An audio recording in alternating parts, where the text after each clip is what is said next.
Në kuadër të aktiviteteve që po mbahen gjatë gjithë javës së Trëndafilit të Çamërisë, një nismë kjo e organizuar nga Shoqata Kulturore Vizioni M, e cila filloi më 21 qershor dhe do të zgjas deri më 27 qershor, gjatë ditës së sotme, ashtu siç edhe kishin parapar në programin e tyre, është zhvilluar një tribun përkujtimore me teman Zëri i të mbjetuarve, e vërteta e mohuar e gjenocidit të Çamërisë. Aktivitet ky i cili filloi me shfaqjen e një filmi dokumentar, ku sollën rrëfimet tronditëse të disa të mbjetuarve të gjenocidit Çam, dëshmi të gjalla të dhimbjes dhe padrejtësisë që ky komunitet ka përjetuar 81 vite më parë. Ndërkaq, pjesë e kësaj tribune ishin dy gazetaret nga Shqipëria, Lulieta Progni dhe Admirina Peçi, të cilat jo vetëm kanë intervistuar vetë të mbjetuarit, të cilët u shfaqën në dokumentar, por edhe u thoqën diskutimin për të vërtetat historike të mohuara ndër vite, nga ku u hodhën dritë mbi nevojën për drejtësi, kujtesë dhe ndërgjegjësim shoqëror ndaj kësaj plage të pambyllur të historisë sonë kombëtare. Pikërisht për të mos humbur zërat e fundit që mbajnë gjallë kujtesën e Çamërisë, gazetarja nga Shqipëria Lulieta Progni sjellli këto rrëfime prekse të atyre që e kanë përjetuar dhimbjen që nga fëmijëria, dhe për të mos lejuar që të vërtetat e kësaj historie të treten, Progni ka mbledhur rrëfimet e fundit të atyre që e njohin nga afër historinë, nga ku në vijim ajo ndalet e rëndësia e këtyre dëshmive dhe emocionet që ato përcjellin, nga ku theksoi se ka arritur ta ndjejë dhimbjen gjatë momenteve që ajo po realizonte ato lloj intervistash.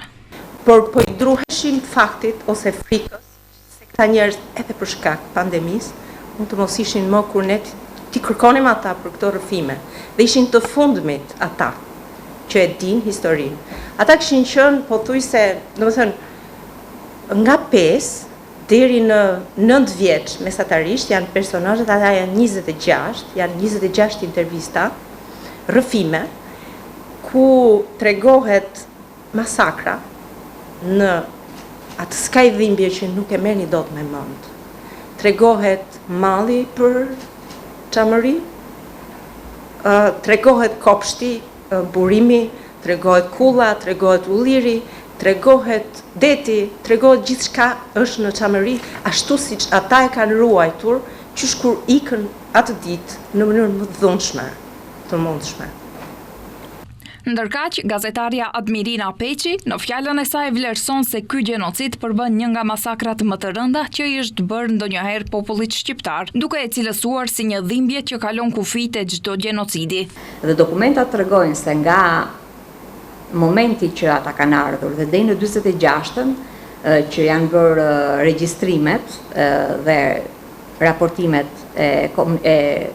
komunitetit Çam, pra gjithë familjet Çame që ata i pyesnin, kishin vdekur mbi 2755, pra deri në vitin 46. Janë të dokumentuara dhe me emra, me sa janë nga çdo zonë e Çamërisë të vdekur gjatë kësaj periudhe. Po ti shtosh të numër edhe numrin e të masakruarve në Çamëri, shifra është shumë e lartë, dhe duke krahasuar me numrin e popullsisë që ka qenë atje, ai ka përcen kufijtë e genocidit dhe është një nga padrejtësitë më të mëdha që janë bërë. Tutje, ajo tha se zgjidhja e kësaj çështje Çame është në tryeza diplomatike dhe se kur pushteti shqiptar të arrijë këtë gjë, atëherë do të jemi sy e vesh. Ndërkaq, këto aktivitete të njëpasnjëshme të organizuara nga Shoqata Kulturore Vizioni M vijnë si pjesë e përpjekjeve për të kujtuar gjenocidin Çam që ndodhi 81 vite më parë, me qëllim që historia të mos harrohet dhe e vërteta të vazhdojë të dëgjohet.